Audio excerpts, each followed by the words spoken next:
How you doing, everybody? Uh, I I don't know if any of you saw this, but when you're setting up a live video on YouTube, what happens? You come to a little screen and it takes your picture. And I usually don't use those because I'm not the most fun thing to look at unless I've goofed it up, and so I upload these ones. So this morning, hi Joaz.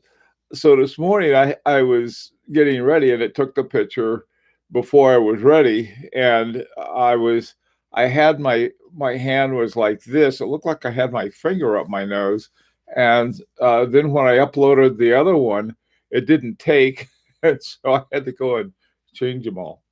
All right, that's my story, and I'm sticking with it. Hey, Junior and Eddie and Joaz and Abdul and Ines something and John, how's it going? Yeah, everyone, so far so good. Connecticut has been pretty good about getting a jump on things. The people who had the biggest problems are over in Fairfield County, which is down by I guess it'd be the southeast border of the state, where a lot of the people who live in Fairfield are commuters in and out of New York, and a lot of them, I guess, they'll be the biggest one. But our state has, given where we are relative to the rest of the nation, we're doing pretty good. Well, today I wanted to watch. It's all wound up. And if you can see, let me see, this thing is hard to have the right lighting on. Anyway, the time is correct and everything is working. But I think since yesterday, a couple things that I wanted to talk about. Man, this thing is really hard, especially with the glass on it. Okay, right here, this is the second hand. And I gotta show you. Here's the second hand is on here. I took a picture of it. They're the tweezers, and I used the tweezers and I set it down, and then with toothpicks and pegwood sticks and the hand setter, finally got it in there. Now notice that the second hand is too long for the subdial. The reason for that is that the other second hand went away. It packed its bag and left, and where it went, I don't know. So, that's my story, and I'm sticking to it.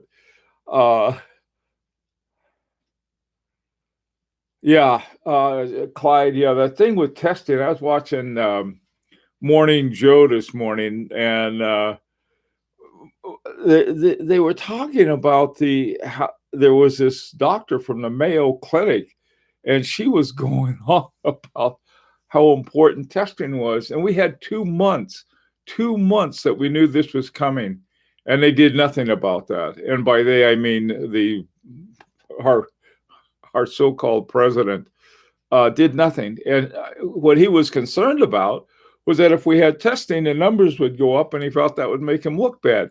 Instead, what would have happened is what happened in Korea. We would have cleared it up a lot quicker and been able to get back in business a lot quicker. But the way this whole thing has been going is not good. And they're talking about 240,000 people dying if we get the low curve. I don't know. This is crazy. Like I said, Connecticut's doing everything it can do, and I hope that everybody else does. I've lived in so many different states that I'm very not really a Connecticuter, I guess. I've been here for a while, but I've lived in the South. I taught at the University of Florida, Arizona, Texas, all of those places, California a lot, and Illinois. And is that where this whole divide that we have is not good, and politically it shouldn't be. They should have put it away. Wackos out there. but not us. We collect watches. All right, didn't mean to get off politically. Hi, Dr. A and B, and who else is? My county Bergen had 3,500 cases as of last night, but my own town has few, thankfully. That's good, Eddie. Hey, Mark. Geezer. Hey, Geezer. Hey, Junior. Let's see. We're lucky health minister was an epidemiologist. Oh, that's great. A lot of, Quebec. Quebec, La Belle Province is my favorite, one of my favorite Canadian provinces. We go up there a lot. See, my province has 4,611 cases, 33 deaths. Wow. Waco is south of me. Okay. Yes, we are definitely lucky in Quebec. The numbers are scary, but we are testing. Now, they don't even have enough testing yet here. I don't know. I guess. Geez, we would never know. Yeah. Okay. Yeah, I know. I don't want to be boring. Let's talk about watches. Let's talk about lost second hands and overextended ones. You know, it wouldn't take much. You could do it with nail clippers and clip the end of that off if you lose it. Germany is testing 500,000 tests a week right now. If we tested 1 million people a day now in the US, it would take us about 3 months to get just the testing done. So a while. Hey, Thomas, how you doing? Jamie, how are you? How's everyone? I'm glad everyone's here because then, are you okay? Are you okay? Are you okay? Everyone's got to sort of ask each other that. All right. Now, what do I do with my watch? I've lost my watch now. I'm losing hands. This morning, one of the most challenging, most difficult things that you have to do on some of these watches, most of them actually, is that there are 2 screws that go in and a little clamp. Okay, let me see. I took a picture of it here. Right here, see that screw? By the way, too, that took I think it was takes the purple topped screwdriver, and then it's hard to see, but right here there's a little clamp, and they come in 2 pieces. There's a hole in the movement, and that you screw the screw in, but underneath the screw you put this little piece of metal that sort of goes up like that and serves as a clamp onto the side of the movement. And so you say, well, you know, how hard can that be? It's really hard. You have a little, I mean, those things are really very, very small. And well, I mean, to give you an idea how small it is, here's the screw right here. And look at the size of the balance. It's gigantic.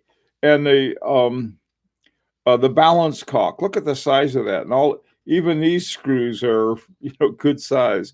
So, I mean, these are very just little bitty things. And the cameras work like they have such high resolution that they act like enlargers, and it makes it a lot easier to show things. So, anyhow, I was putting one on and I had it in the end of a tweezers, and all of a sudden I felt this little like that. There's a little snap that means that the screw escaped, and I looked all over and it's gone. What I had done though, I don't know, about a year ago, not too long after I started this, I went out and bought a whole box of the things. So I'll just go into my box, get another screw, put everything back together again.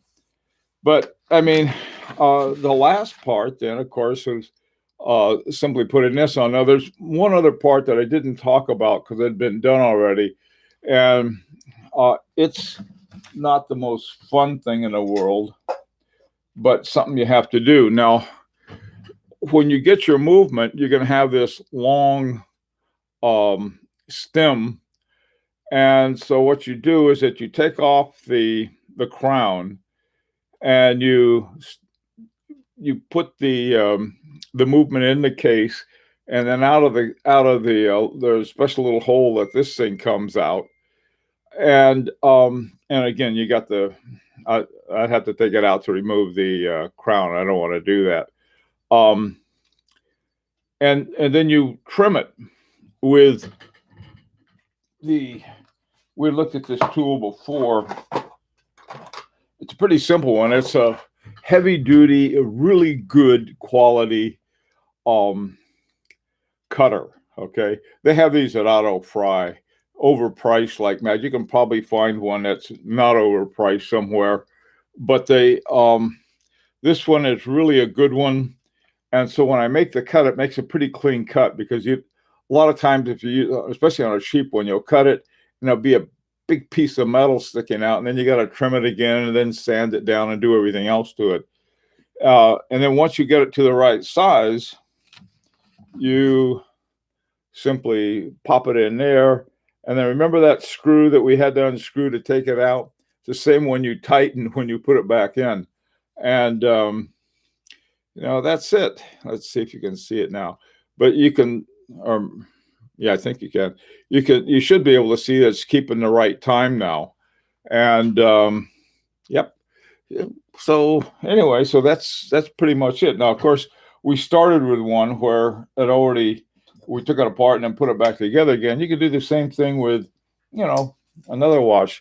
I'll clean up the what's it called? The Raymond Weil that I was showing you, and it's got all kinds of gunk on the screws and on the thing. So I'm gonna take some alcohol. This is the only alcohol that I have right here is for cleaning hands and stuff. So I won't use it, but I have some isopropyl alcohol that I'll put it in. I don't know. There's some other solutions that people might use.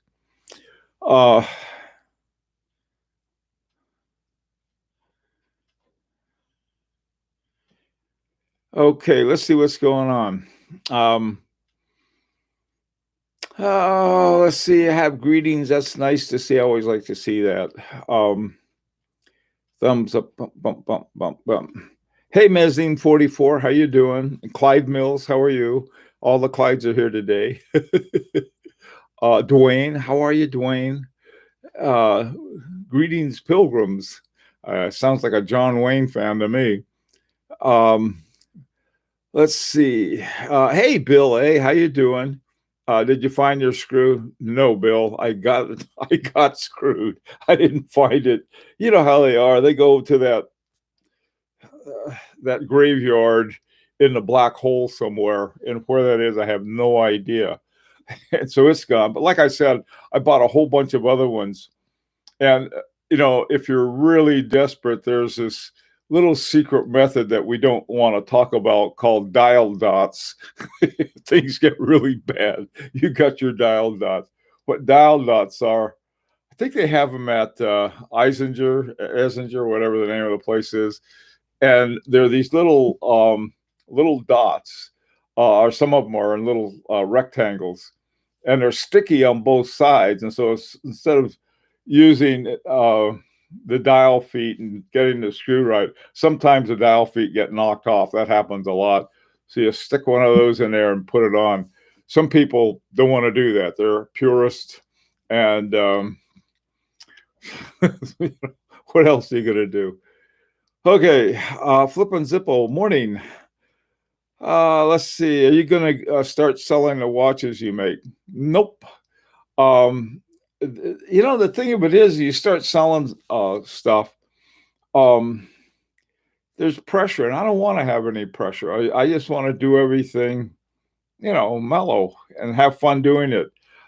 Usually, I give them away, and then some poor soul is stuck with one. There's no place to get it repaired. Let's see. The screw went to another dimension. That's where it went, Joe S. That's exactly where it is. Right there, right in that other dimension.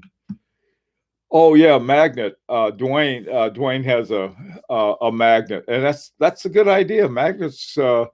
They have these magnet brooms, but unfortunately, de- I'd magnetize every watch in here and pick up some stuff that, yeah, yeah. Well, the big thing is to be careful.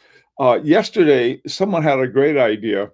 You get one of these beer boxes, that they have all of these, they're sort of flat and like this, but they have high sides, and you take one of those and then you put it on top and sort of use it like a giant tray.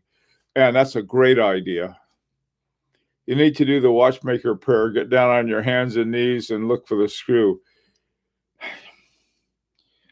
There's no way that's going to happen. I would need something more than that. Hey, let's see what's going on here. Yeah. Yeah, Fahrenheit. Uh, oh, come on, Junior. No, I wouldn't call him that. Now, I do have a name, Montrez. It's called Montrez Porter Bill. That means watches by Bill, in French, that I will mispronounce anyway. Okay, a demagnetizer. Eddie, demagnetizers aren't all they cracked up to be, especially the ones that I have. When I took mine down to FP Jorn to be demagnetized, it took them all day. I don't know what they did, but whatever they did worked. Check your pants cuffs. What cuffs? I don't have any cuffs, but I do have pants, so that works out. Yeah. Hey, Geezer, I'm working on that. That's my next project. I don't know if I showed it to you guys or not. I may have, but this is. I never throw wood away because I think there's always some wood that I can use, and so the plan is that I'll take one piece of wood and I'll put I'll make a little sort of box to hold one movement, and then I'll put this on I'll screw this one down, and then have it sort of go like that. Now that idea is not my own; it's from Breguet and also FP Jour, and that's what they have. They have one sort of to adjust it. They have this one side that swivels just a little to get them in resonance, and that's what I'll do. Okay, yeah, that's it. And that's something. Montrez Parbill. No wonder you speak French. You're from Quebec. Ha. It's always helpful. Thank you. That's it. Montrez Parbill. That's what I got. That's going to be my watch company. I, you know, that's what I did with so many different things. Was that it started off a hobby, and then became very profitable. And so with computers, with even with flying, we had made these charts for flying into Baja. In fact, we even had a book. We had done a couple books, and we were so busy packing and shipping the books, we sold it to the Aviation Book Company. And but now that I'm retired, is everything. I wouldn't want to make watches and sell them. Okay, let's see what else is up. Get an Elma anti-mag, great demagnetizer that is super easy to use. I have one and a cheap one, and it's night and day. Yeah, okay, yeah, you're probably right in this. In fact, I know you're right.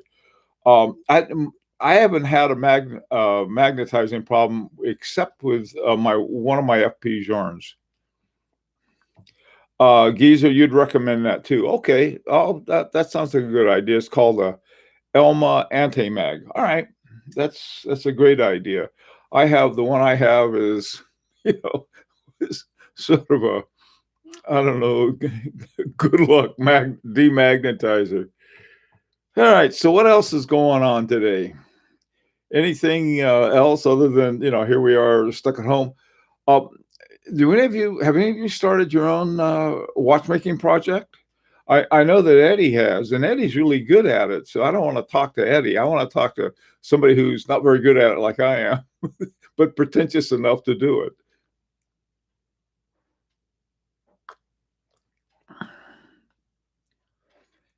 Oh, great, Abdul. You know that one that it's made in China and they have them at Auto Fry. And this is the one I got, 89 bucks. That's not much. It's like, I don't know what that is in euro, probably about 80 euro. Great deal.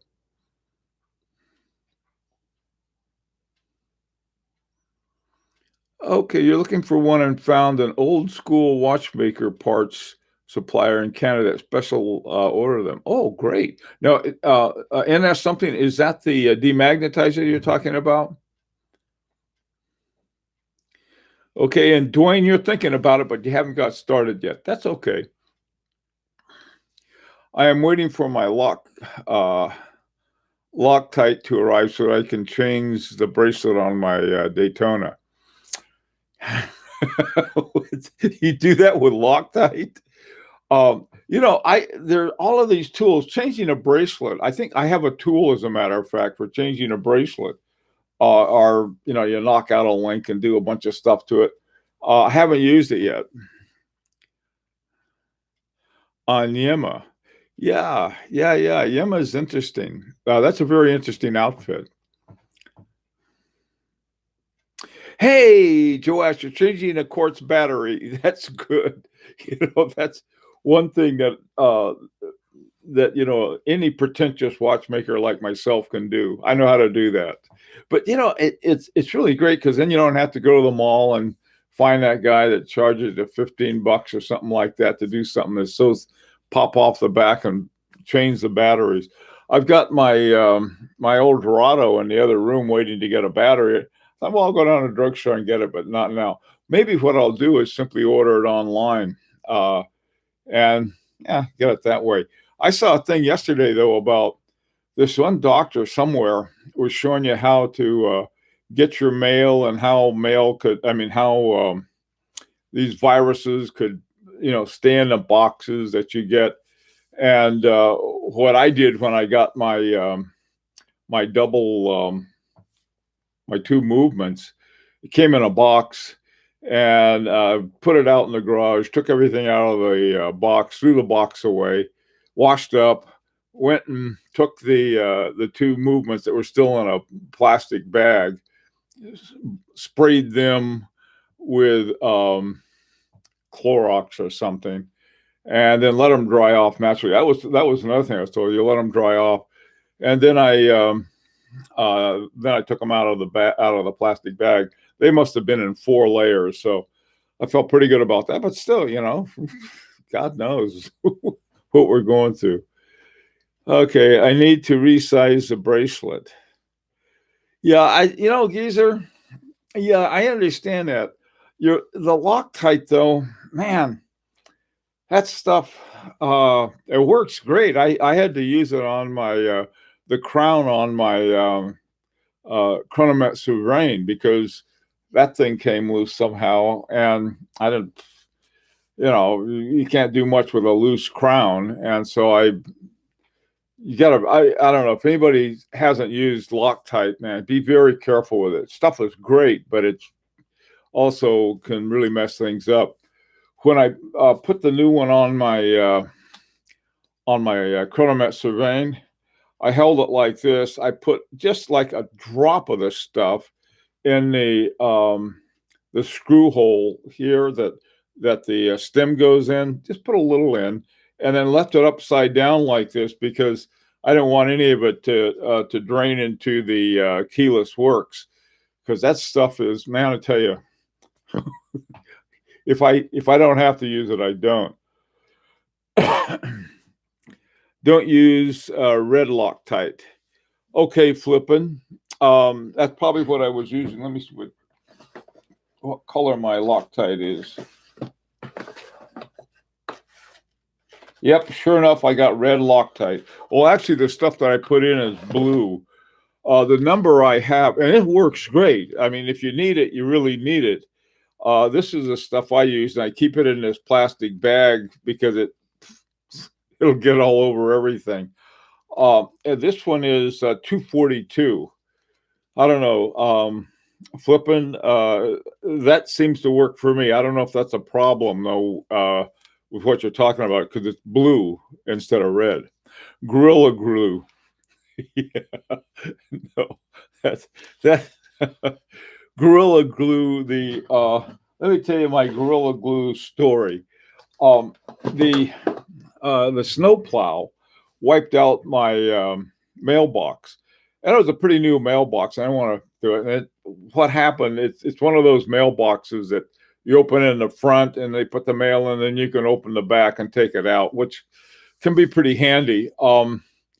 Well, when it hit, it broke the pin on the things on the back one, and so I took Gorilla Glue and glued the thing up, and I put another coat on. After a couple winters, it'll work.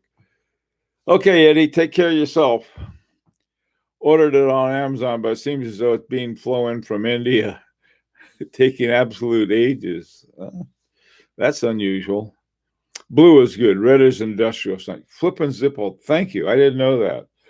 Do you know Flip and Zippo? Do you know the number of the lock site? Mine's 242. The tube is red, but the goo is blue. So I don't know. The only Rahdo I have is Rahdo Diastar. I'm not too keen on modern Rahdo. Great brand though. Rahdo. The thing that's good about Rahdo, I think, is their use of different materials. I mean, they're not. They really don't make their own movements. I don't think they may have been. There was something about one of them that they may have started making them now, but I don't think so. Amazon Prime is incredibly delayed here. Most Prime one day is about a month out. Wow, that is a lot. I've got a bunch of stuff on Prime, and I got something. In fact, a number of years ago, I got an email from Amazon. They said, "Hey, I'd like to be a Vine reviewer," and I didn't, because I love reading books and stuff, and I don't like using the library because I'll take my time reading a book. I'll do something, and then read a little, and then do something, read a little, I think will go after 2 weeks when the book has to be back. So I'd buy them, and so I was buying all these books, and they said, "Look, what we'll do is we'll send you a book," and so they started doing that. And after a while, they started sending me everything. Let's have a bunch of stuff up there, and they'd say, take one of these and review it for us. And I did. So that's been it ever since. And there was a color laser printer they asked me to review. And so I said, sure. And it hasn't arrived yet. So, and that's been, God, it must be a couple months now. So I don't know what happened, and I don't worry about it.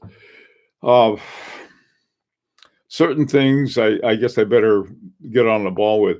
This one thing though I ordered just the other day is it's coming. I got an email that it's coming today, I think. So some things you get, some you don't. And I think a lot of it depends where it's shipping from. If it's shipping from the New York area, I get it right away. Same with watches. But other places it takes a lot longer. Hi, Brendan. How you doing? How's everything in Ireland? We haven't heard much about Ireland in terms of how this pandemic has affected you. How you guys doing over there, Brendan? Are you and yours doing okay?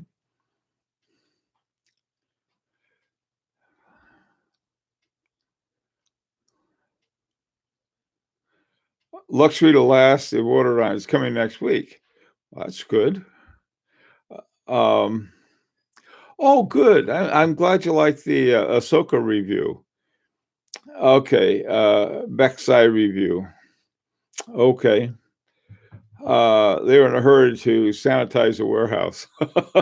That's a good idea. Amazon is fine in Germany, but a lot of products, especially electronics, food, and those supplies, are sold out. Yeah. Yeah, there was a lot of reporting, I'll call it that, of hoarding. Most of it's not hoarding.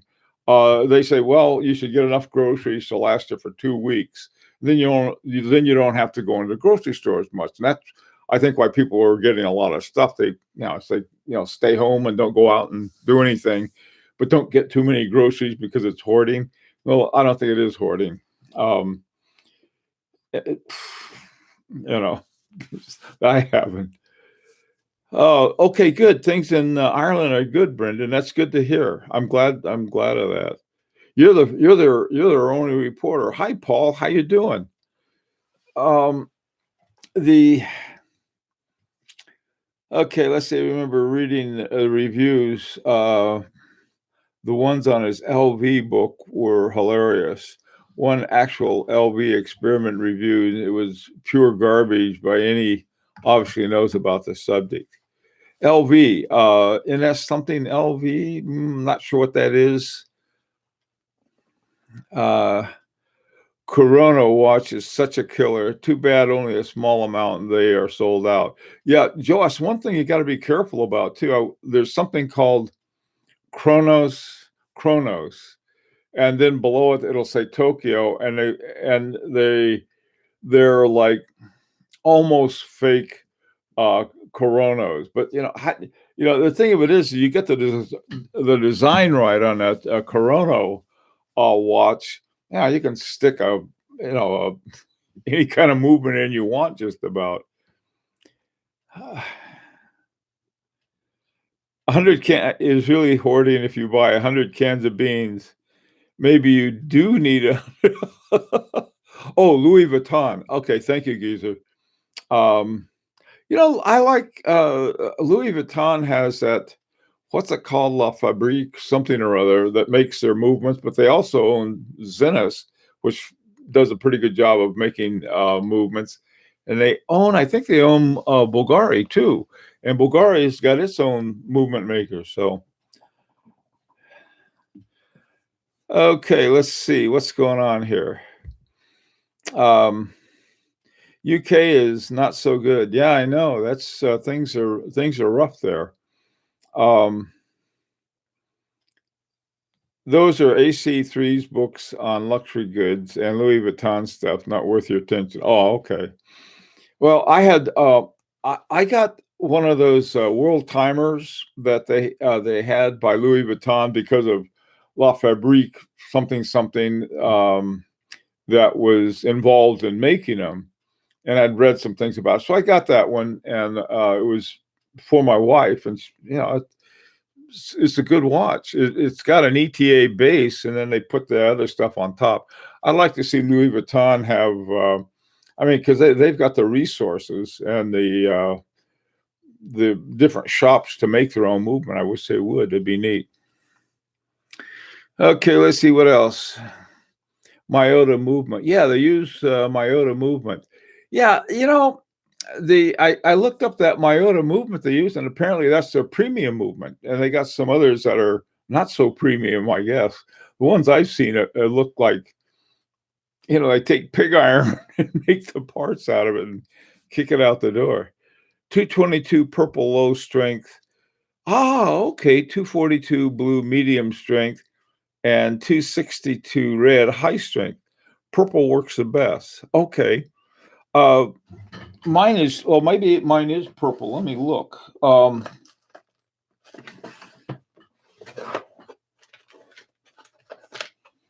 Yeah, it's sort of a blue. You can see that color right there. That's the color of and it's number 242. They call it removable, and it is, but not so easy removable. Looks like the H Mover lineup in online for sale, but not up to date on this brand. Paul H. Moser is one of my favorite. In fact, that's what I got on right now. I got on my H. Moser Endeavor Center Seconds 7 days. It's one of my 3 favorite watches to wear. I like my H. Moser, my Wang, and my FP Journe Chronomet Surveying, just for plain everyday wearing. It's not that I don't like my other ones. I just happen to like these. Somehow they feel the most comfortable. They're the simplest too. Maybe that's what it is a simple watch. I really like my Harry Winston, but that takes a lot of work to figure out what's going on there with it by retrograde time and day of the week. Um, the Vacheron Constantin 1921 is sort of cool. You have to remember it's tilted though, and have to look for one side on that. Bricks and mortar are in trouble. Oh, in dire trouble, man. Terrible trouble. Macy's was sort of going through all this reorganization and had already laid a bunch of people off. And now they're doing great. You know, the thing of it is that I think what the pandemic may be doing is changing things really quickly. By the way, too, that's another question I guess I had. I had read this one guy who was he was talking about. I think he's taking over Breitling or someone. I think it was Breitling, and he was talking about marketing, and they were going to open up their boutiques, and they're going to do this, and they're going to do that, plus have an online store. But he said the great majority of watch buyers like to try something on before they have it. And I was thinking, is that the great majority of my watches I never tried on. I ordered them, I got some deal somewhere, and and they worked out fine. On only sometimes you want something better than your really good judgment should tell you. I got an Audemars Piguet that way once.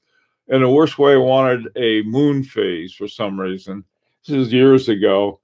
And there was this Audemars Piguet, and I wanted an Audemars Piguet, and I got one with a little bitty dial on it, which I should have never done. But I wanted it so badly that I did. So, sometimes you make dumb mistakes because there was some check mark or something you want to do. I don't know. Hey, you guys ever do that? Buy a watch and I saw it. I got to try it on, so it wasn't picking a poke. Any of you ever see? My son wants the Pelagos and Mosers. My daughter wants the JLCs. Wow, you got kids who really are interested in watches and have good taste. I like that.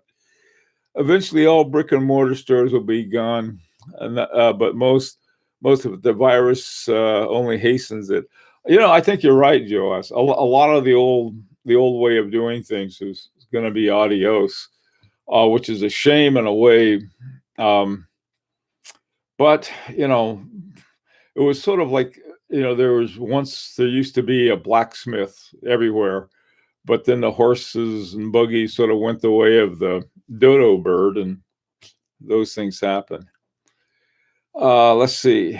You never need another son. I am here for you. That's great. My kids each have their own watch box filled with swatches. Oh, that's cool. Let's see. My kids have a lot of watches I've made. The poor things, and so do my grandkids. I make them, depending on sort of their personality. One son is really an outdoors guy, and he loves to fish, and so he takes his family out camping and fishing a lot. So I made him sort of like a field watch with camo sides and all of this stuff, and sort of a military look to it. And yeah, he'd go out and bang it around, and if he breaks it, I'll make him another one. But I don't know. I would just realize how many different cases I have, and now I have all these extra movements for my experiment with resonance. I don't know. I have to do something with them. Mark, my 2-year-old loves orange secondhand watches because they taste so good. Let's see, Brendan, I bought a Zenith Daytona Steel. Oh, wow. That's one of the Daytonas with the El Primero movement. Those are cool. I sort of like that idea. When they get old enough, I'll either give them one of mine or get them one they want. Oh, that's cool. My kids will. I don't know. I think at some point I'll sell all my watches and split up the money. And I think the kids would rather have the money than the watch. That doggone Resonance watch is going up so much in price that I don't think they'd know what to do with it or wouldn't know how to sell it right. And so I thought, well, I'll just, went a point beyond that. I just want to have like very usable watches that I use all the time. I'll start selling them off, give it to the kids. Okay. Well, listen, guys, got to run. And so we're finished with our project.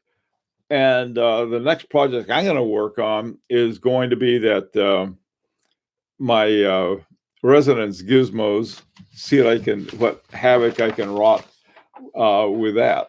And so everybody stay safe, and until later, take care.